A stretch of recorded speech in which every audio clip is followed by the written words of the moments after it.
Think about some of the most popular fitness avenues in our industry. Warehouse gyms, adventure races, cardio classes. What's the common thread between them? They're all done in groups.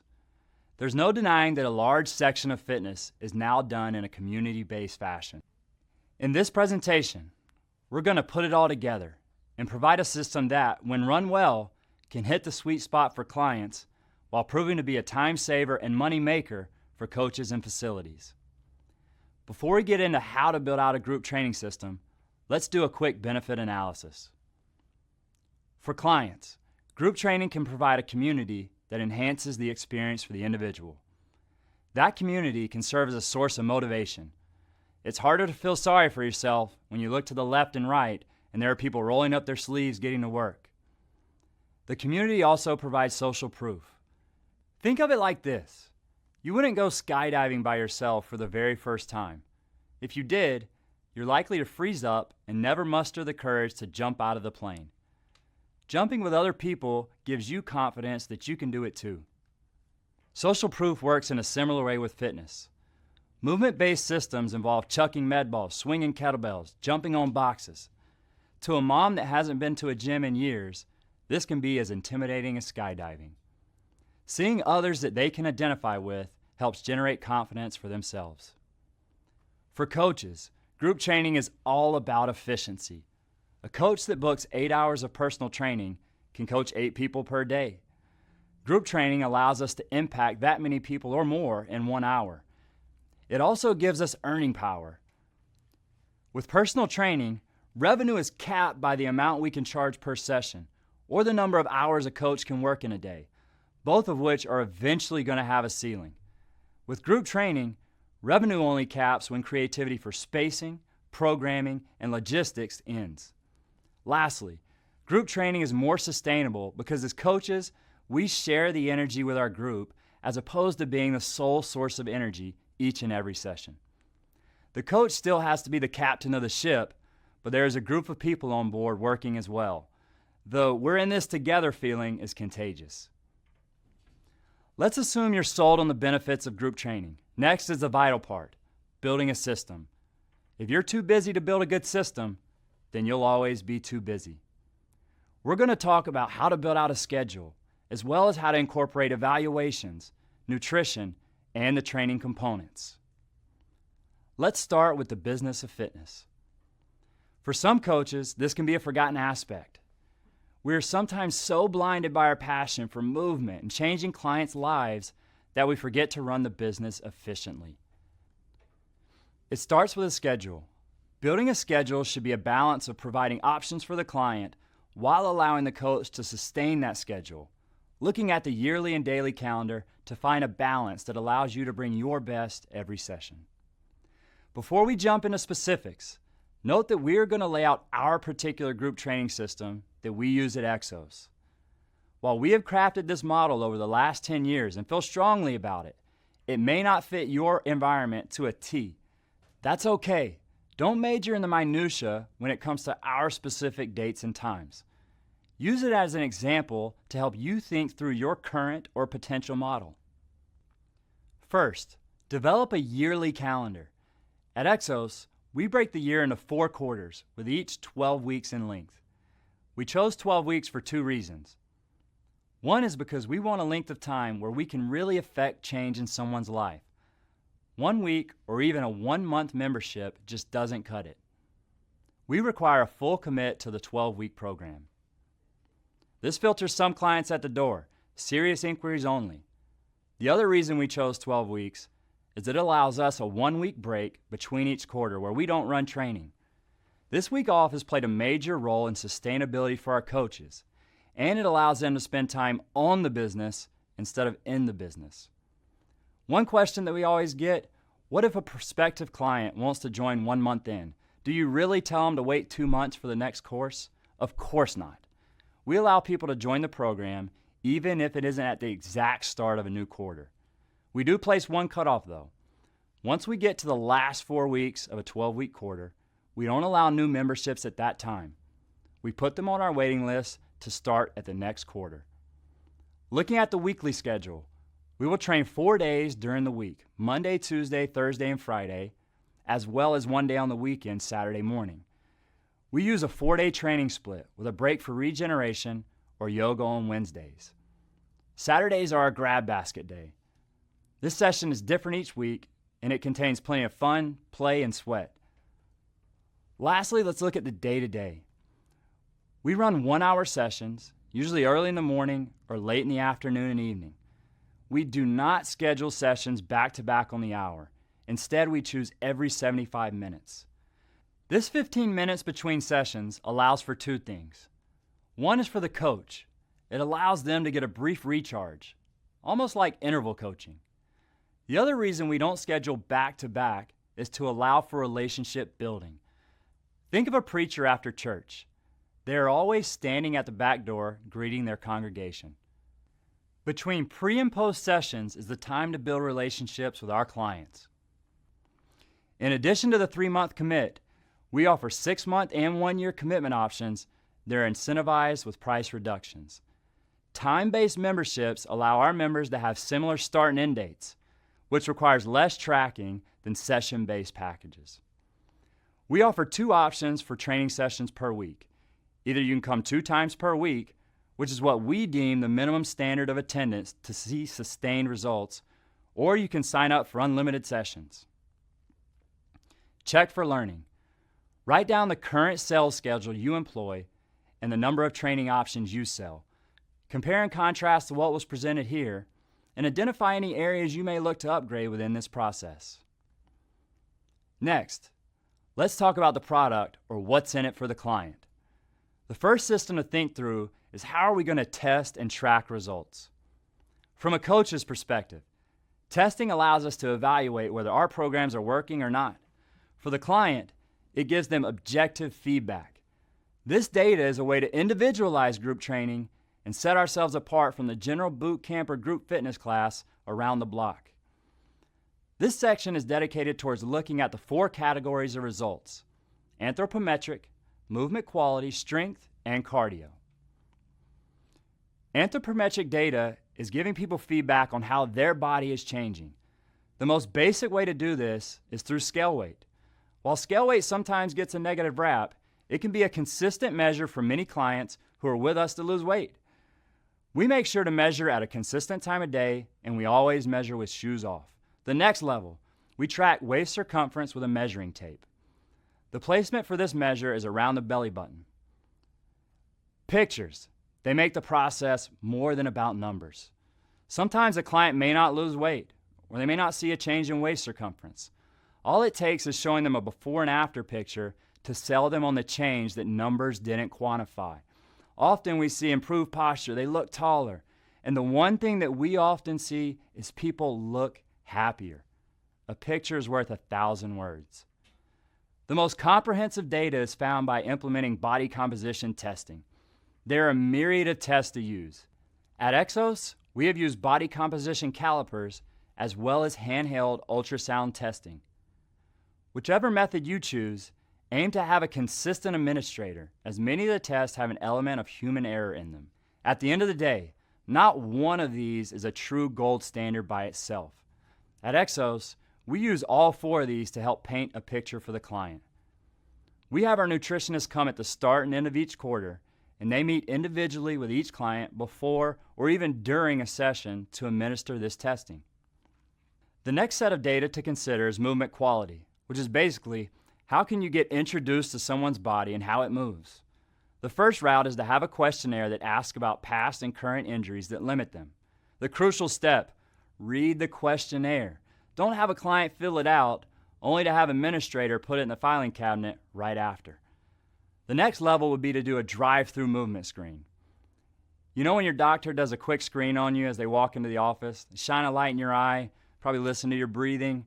They always tap your knee for your reflexes. As coaches, we can do a similar check that gives us basic info. Put your hand on your shoulder. Raise that. Is there any pain there? Have your client reach down. Can they touch their toes? If they can't touch them, we're looking at someone who will likely need extra mobility work or soft tissue work. We could also go on the floor, try a child's pose or a cobra. Any knee, low back, or shoulder pain with those. These are examples that can give us a window into potential problems that can show up down the road. The last level would be a movement screen, which can be a big value add. A quality movement screen, like the functional movement screen, is like a report card, and it not only tells you your overall GPA, but it also gives you a look at how you did in each individual subject. Maybe your overall GPA was good, but your math grade or shoulder mobility was poor. That's the subject that we will have you focus on. The caveat with a movement screen is it does take a bit more time. We schedule 10 minutes before a session to implement this with a new client. Evaluating and testing for strength comes in many forms. At EXOS, we test 2 relative strength measurements that are easy to implement within a training session: max push-ups and pull-ups. With push-ups, there is no modification, even for females.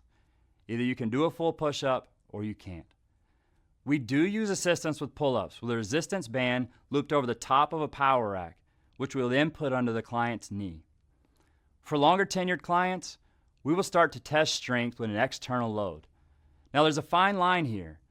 That line between testing clients but also mitigating risk. For this reason, we don't often test with true 1-rep maxes. For bench press, we'll have our males put 135 or 185 pounds on the bar for max reps. For females, we'll have them squat with 95 pounds for max reps. All of our strength testing, whether body weight or an external load, is completed within the training session. The last piece of evaluations is cardiovascular testing. When we first started our group training system, we were running into issues implementing VO2 testing in a large group setting. We needed a change to a more efficient process that still gave us pertinent info.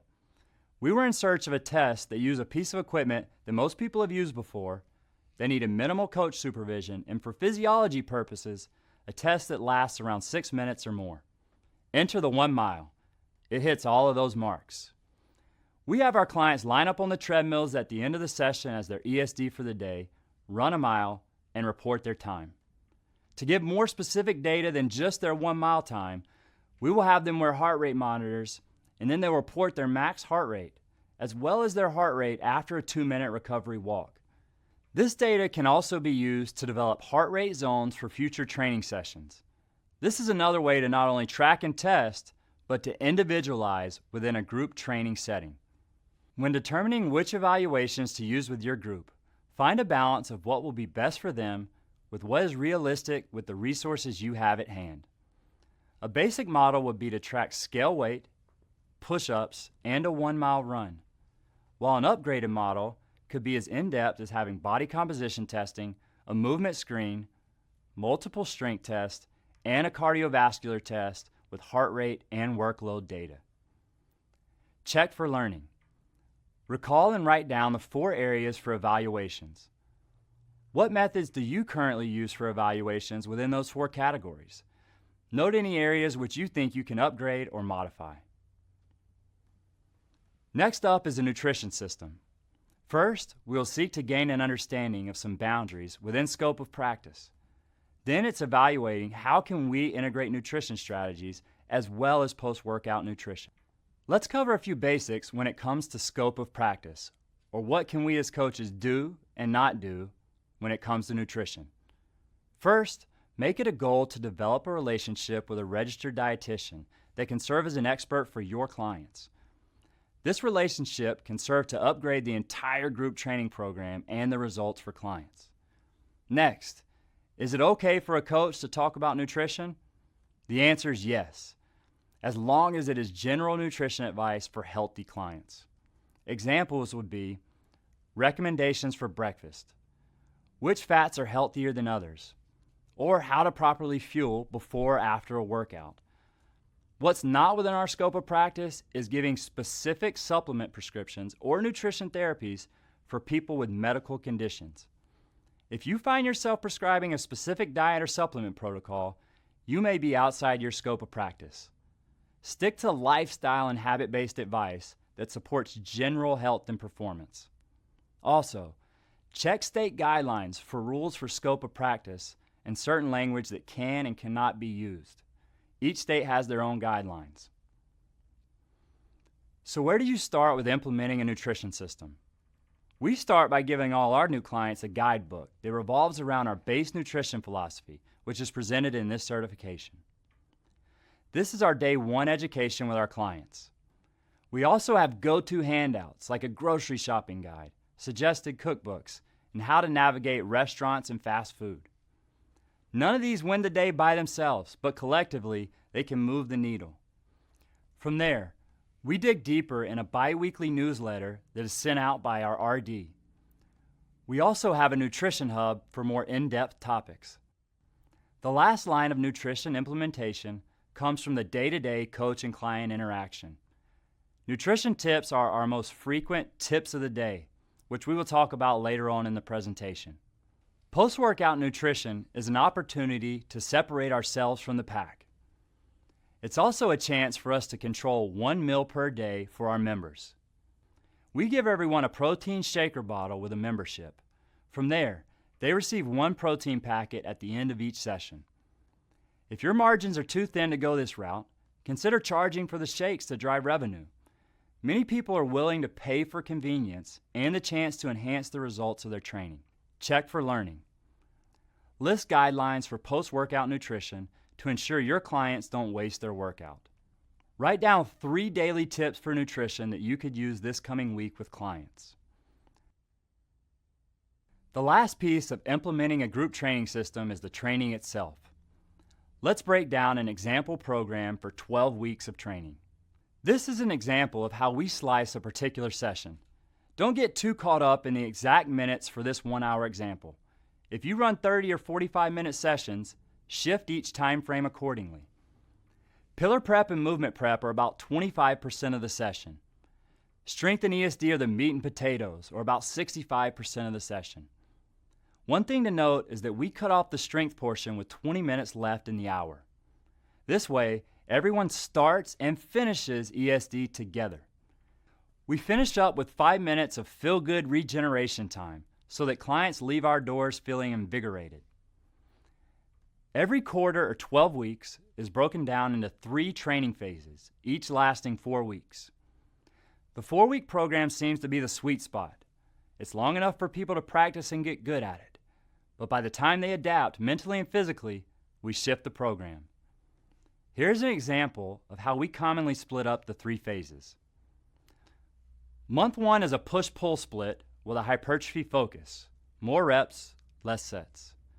In month 2, we change the training split to upper-lower and change the focus to general strength. Less reps, more sets. After 2 months, many of our clients are feeling fitter and stronger. This is when we put those qualities under a bit of fatigue with a metabolic phase, which we will get to shortly. In phase 1, we're working both upper body and lower body each training day with a push-pull split. This is an example of how we set up a training week, with Monday and Tuesday being full training days. Wednesdays can be an off day altogether, or another option could be to run a regeneration training session, or have a yoga expert run a session midweek. Thursday and Friday repeat the same split as Monday and Tuesday, but we use different exercises. Just as we program the strength splits to change throughout a week, we also vary the intensity for ESD. Here is an example of what Monday and Tuesday could look like based off a push-pull split with a hypertrophy focus. Monday is an upper push, lower pull day with Romanian deadlifts and dumbbell bench in our primary block. And Tuesday has a squat paired with an assisted pull-up for lower push, upper pull patterns. Notice that the reps are high with 8 to 10 in the primary and 10 to 15 in the secondary block. We balance that with a lower amount of sets at 2 to 3. For ESD, Monday has green zone intervals, which are a bit longer in duration but at a moderate intensity. Tuesday is high intensity red zone day with shorter sprints. One way we provide a new stimulus in phase 2 is to change the split. Here we move to an upper-lower split. All upper body on Monday and Thursday, and all lower body on Tuesday and Friday. This is more taxing than the previous split since all the work is focused on just one body region. We also changed the training theme from hypertrophy to general strength. All this means is we are using less reps and more sets. There is a greater importance placed on using a challenging load now that clients have started to get more familiar with basic movements. The ESD split stays the same with 2 high-intensity days and 2 medium-intensity days, but we will change the protocol or the equipment used. When looking at the program, note that there are only 3 weeks listed on this particular template. So what do we do for week 4? We implement an unload week. An unload means that we are backing off the gas pedal just a bit so that clients will be fresher and they're ready to attack the next phase. Here's how we do it. We drop 1 set off of everything, including ESD. In this example, we would drop from 3 sets to 2 sets in the primary and secondary block. For ESD, we would do 1 round instead of 2. This should leave an extra 10 to 15 minutes at the end of the session that we are now able to allot for regeneration. An important distinction is that the unload week is earned. When a member misses a week of training for some reason, they do week 3 instead of getting an unload week. Phase 3 is where we put the newly developed strength and movement quality under a bit of duress. Metabolic training is a term that's frequently used in the industry, but what does it mean? It simply means that we are using non-traditional equipment, usually resistance-based, to elicit a cardiovascular response. We're looking for an elevated heart rate throughout the session while using a more moderate load than we used in Phase 2. Listed are some tools that can be used to elicit a metabolic response. A common thread between them, most are full-body power movements that cover large distances. The training split for month 3 is set up similar to month 1. We move back to a push-pull split, and we also vary the ESD zones. What is drastically different about this phase is the way in which the template is set up. We stack it like a club sandwich, with the 3 ESD blocks being the bread and 2 circuits serving as the meat. There are 4 movements in the first circuit: upper, lower, anti-rotation, and a total body power movement. The total body power could be chosen from the list of metabolic tools listed earlier. The second circuit is comprised of secondary upper and lower body movements, as well as bicep or tricep variations. Programming 4 movements altogether in this circuit fashion, with 5-minute ESD bursts before and after, gives us a potent calorie torching program. It's worth noting that our experience over the years has taught us that clients love this phase at the beginning. It's tough to beat the amount of sweat and endorphins that are released. But as weeks 3 and 4 approach, it starts to really tax their body. This is why we choose to run this once every 3 phases instead of all the time. While many clients are of the just tell me what to do nature, there are others that are gatherers. They want to know what's coming. They also like to record their weights. For this reason, we email the training program to each member at the start of the month. On a day-to-day basis, we incorporate a whiteboard culture where the daily workout is written on a board in the gym. The whiteboard serves as a campfire, a place where members gather to get ready for the session. The other piece of info that we update daily on the whiteboard is a tip of the day. It's hard to minimize the importance here. As coaches, this gives us a chance to be educators on aspects other than movement, especially with mindset, nutrition, and recovery. The best time to deliver this tip? Right after movement prep. Gather the group up and set the tone for the day. There's no need to be elaborate here. A good delivery method is to tell them what the tip is, why it's important, and lastly, how they can implement it in their lives. Here's an example. Start it up Sundays. If you were to come over to my house on a Sunday, you would see a grill full of protein: chicken, turkey burgers, pork chops. I think of mass grilling as preparing for success. It allows me to be more likely to eat healthy meals throughout the week. While your startup day doesn't have to be on a Sunday, aim to pre-cut your veggies or prep your proteins for a successful week of healthy dining. One last thing that we do to round out our services is to have a no-excuse plan. People are going to travel, and some are going to experience pain. It's inevitable. We would rather be proactive than reactive when these two come up. For pain solutions, we have pre-made cheat sheets with pictures and descriptions for mobility and soft tissue work for knee, back, and shoulder pain. For travel, it's our job to support our members, even when they aren't under our roof. Enter the no excuses plan. We have one that is body weight only, where all they need is 6 foot of floor space. And we also have a dumbbell only plan. Check for learning. Do you have a system for long-term programming? How could you program multiple phases with these themes: hypertrophy, general strength, or metabolic? Think through your travel and pain plans. Are they easy to access and user-friendly? This wraps up our systems for group training. Remember to work a plan that is realistic with the resources you have. Build a schedule that is accommodating to clients, yet set boundaries that give you a life.